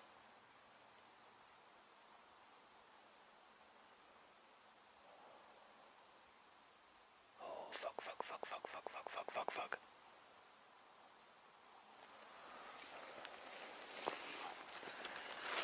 I don't know what to do. Oh, shit. Fuck. No, it's right, I just tripped. I can't move anywhere. I daren't turn my torch on. I need to just sit and wait until I can't hear fucking voices and twigs snapping before I can move on.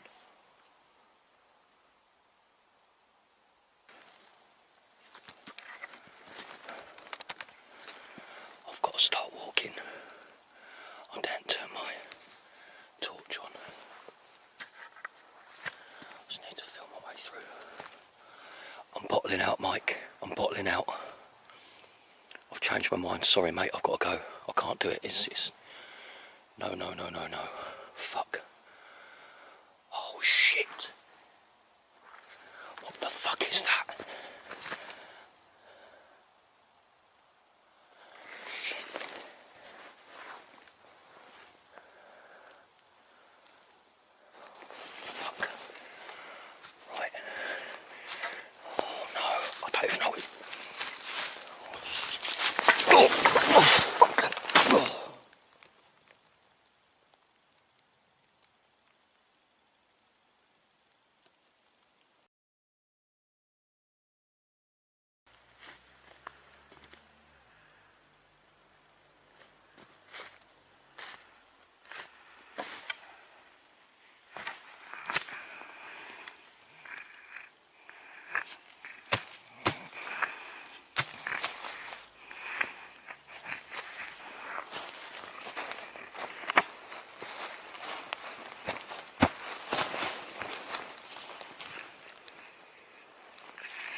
Oh, fucking hell.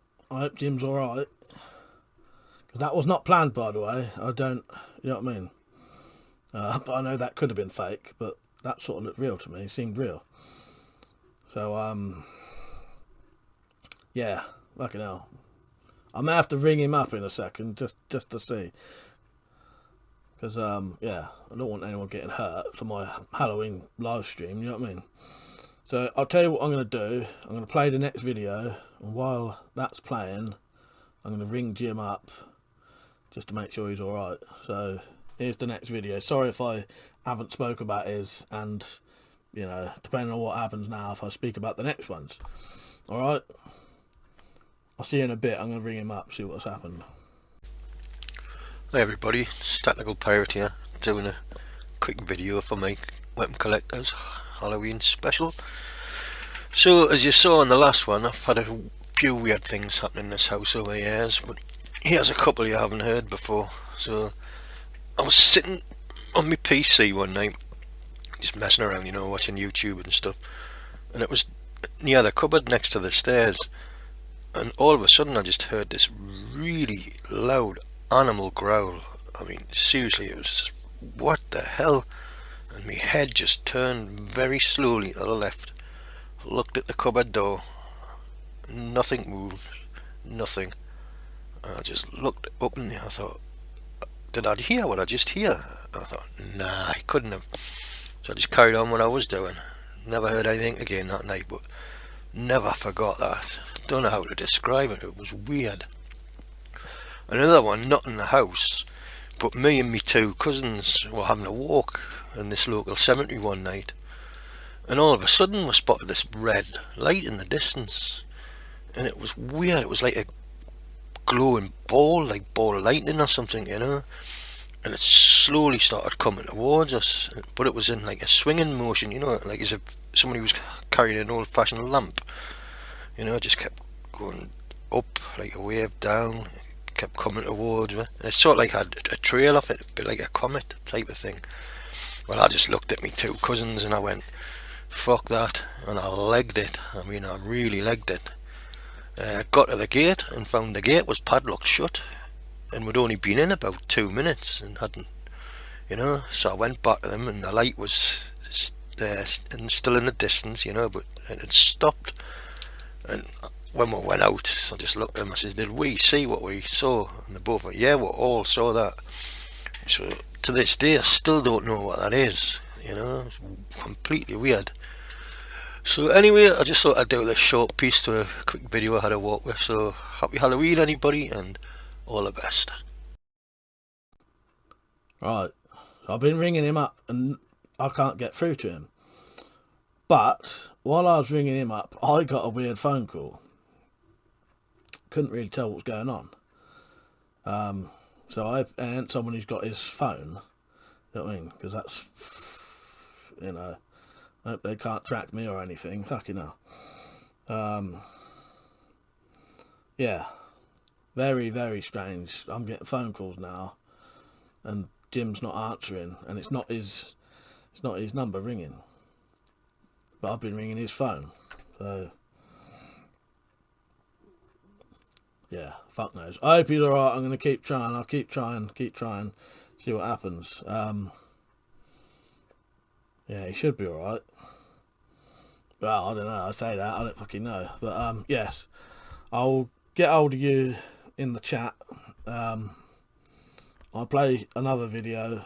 I'll be back soon. This one might be a bit longer, this one. Alright, because I'm going to try and see what's going on. Because I'm getting weird phone calls now and I want to know who the fuck it is. Alright, see you in a bit.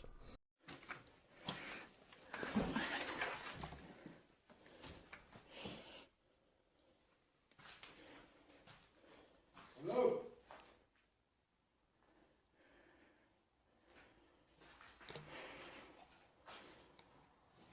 Anybody there?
Yeah, that is old.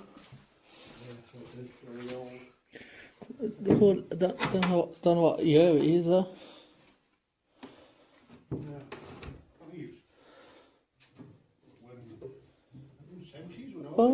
Oh yeah, look, it's going up. The 70s when I was around, it was. 70s, Watch out there. Radio, isn't it? Surely somebody can do that, restore that.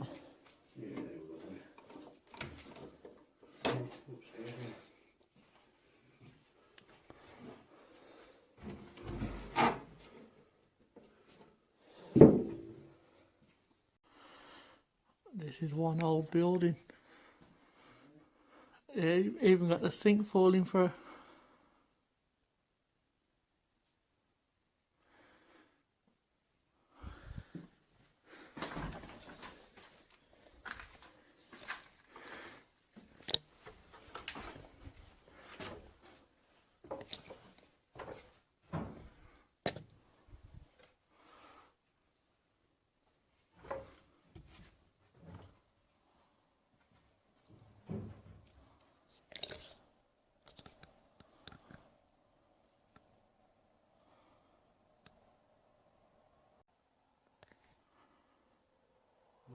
Nah, there's probably no way through because I'm struggling to get up here.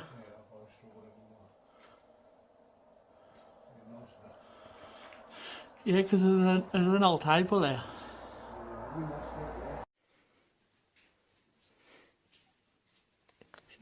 Is there any spirits here? Make the K2 light up.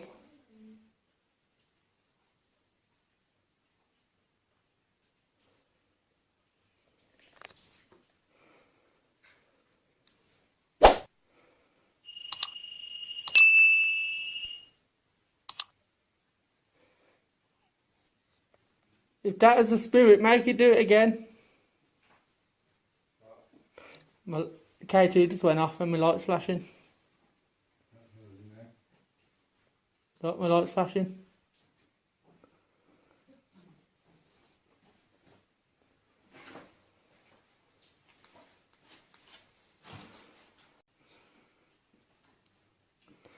Does anyone want to communicate?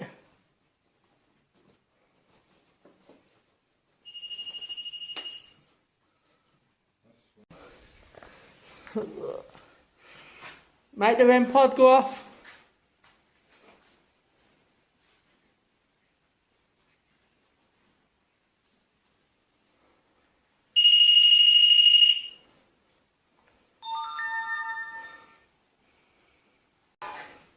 Is there any spirits? Communicate through the spirit box.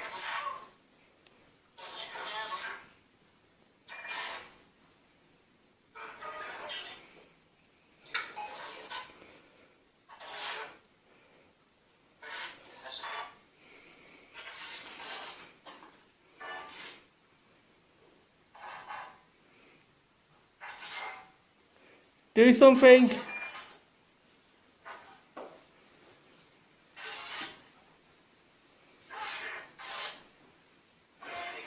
Just had a go past. If that's spirit, do it again.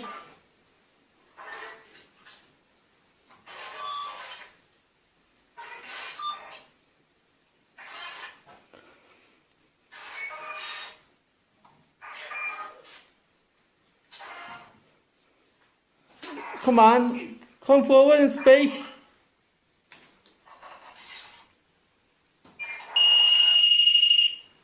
Thanks. Do you want to come forward and speak?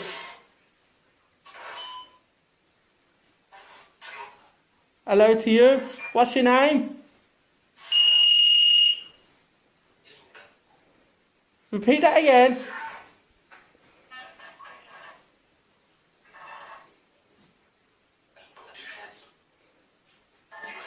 Do you want me to leave?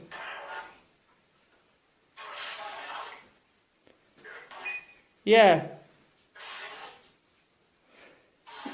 Knock something off the side if you want me to leave.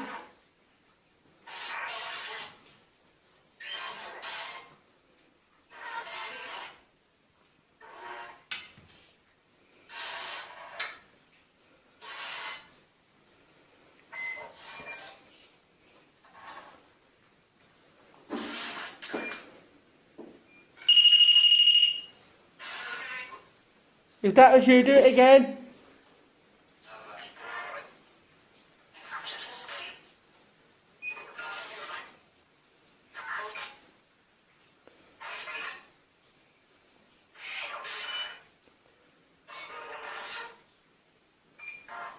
Come on.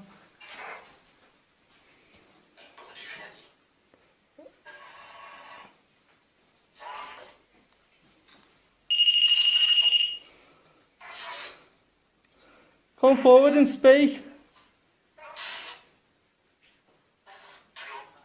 Hello to you.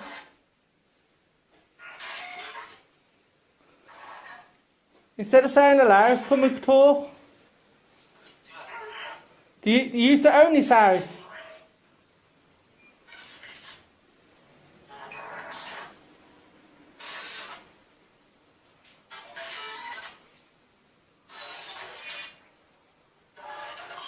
Do you want to talk?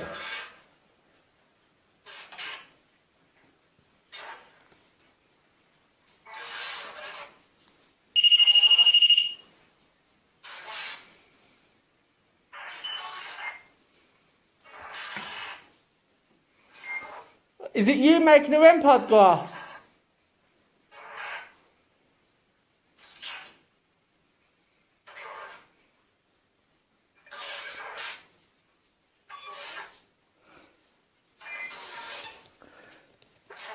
You going to come and communicate or what?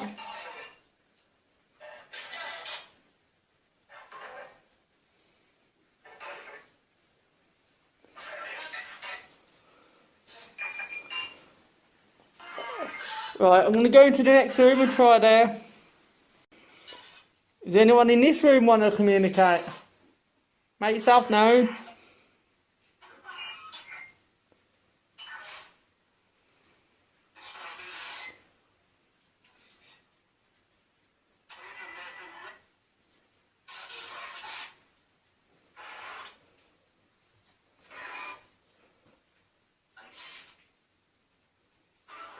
Did you just say and?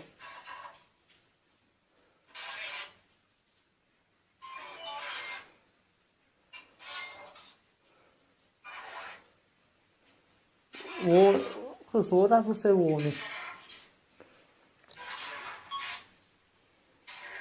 Mate, the K2 go off.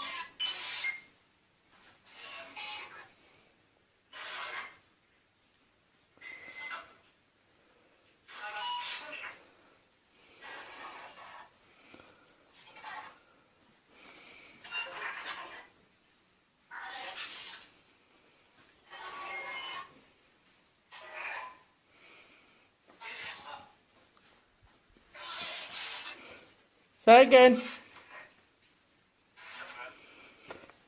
Repeat that again.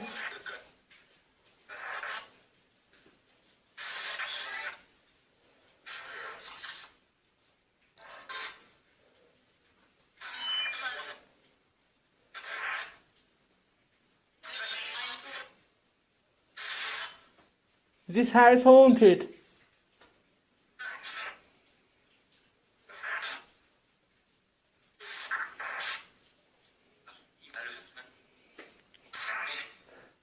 Didn't quite understand that.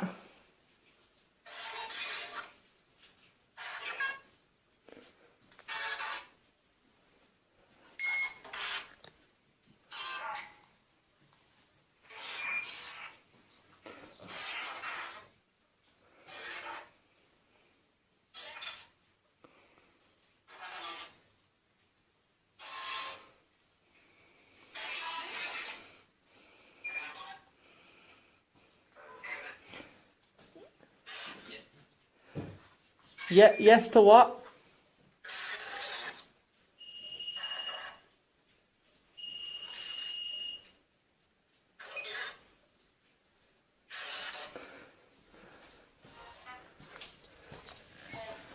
Where's it going off?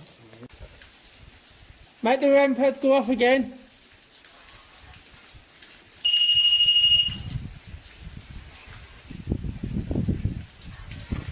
If you want us to leave, make something happen. Do you want us to leave?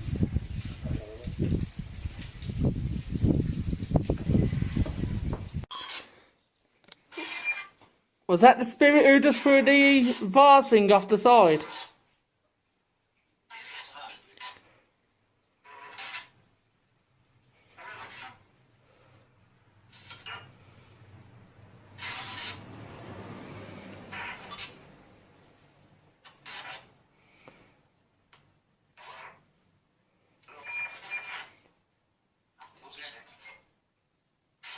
Do you want to communicate? Or should we just go? Can't believe the light's moving. Do it again. Well, that's it for tonight. This is the house we found on the way home. Right, this shit's getting even weirder now. Someone's just been knocking on my door. I didn't answer it. I think they pissed off in the end. But this is what my fucking CCTV just showed. This is weird as fuck. Let me just get onto my CCTV on my phone.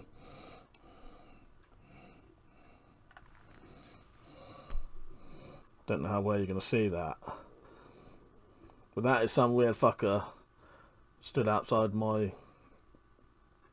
door while that video was playing. Right, they've probably come to the wrong fucking house anyway if they have.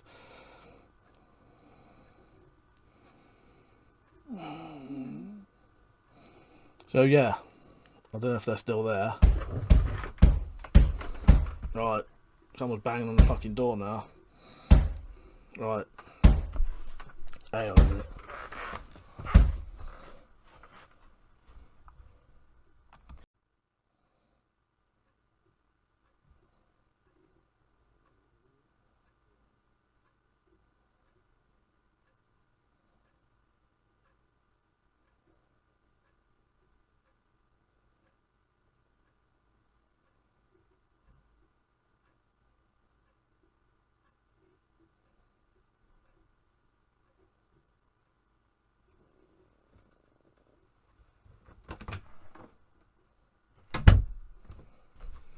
Well, that's weird, there was no one there. Oh, fucking hell. Right, that sounds like someone trying to get in my house. Right. I don't know if I should do this or not. But fucking hell, fuck it. They'll get a fucking surprise, I'll tell you that, if they come in here.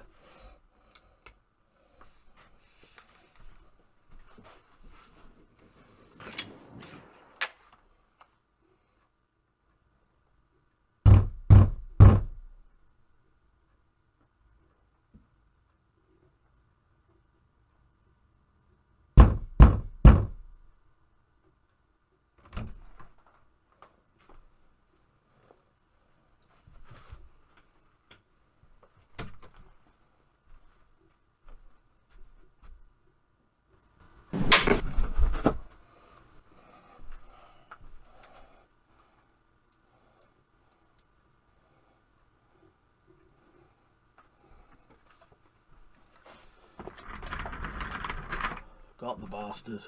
Don't even know what to say. Not moving now though.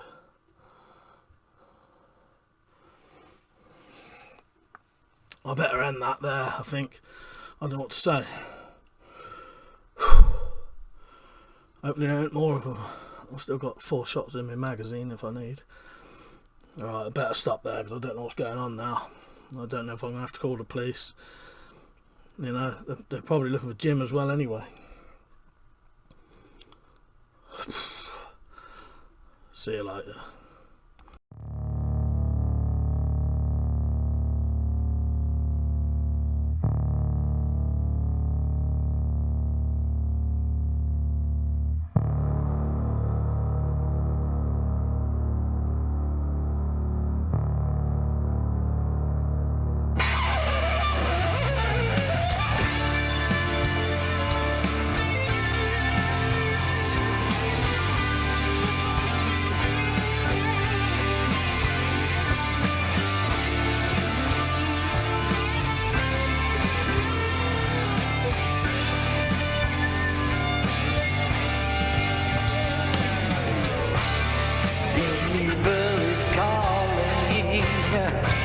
don't wanna go into the night.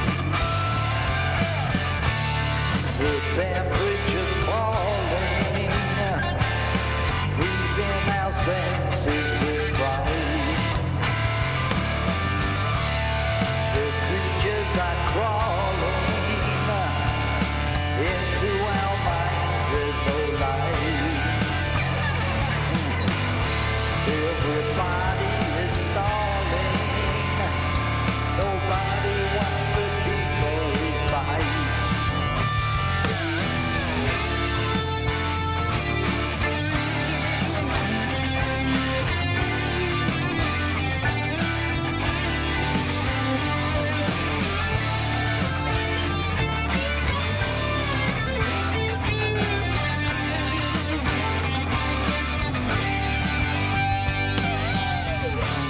He wants up to come with it.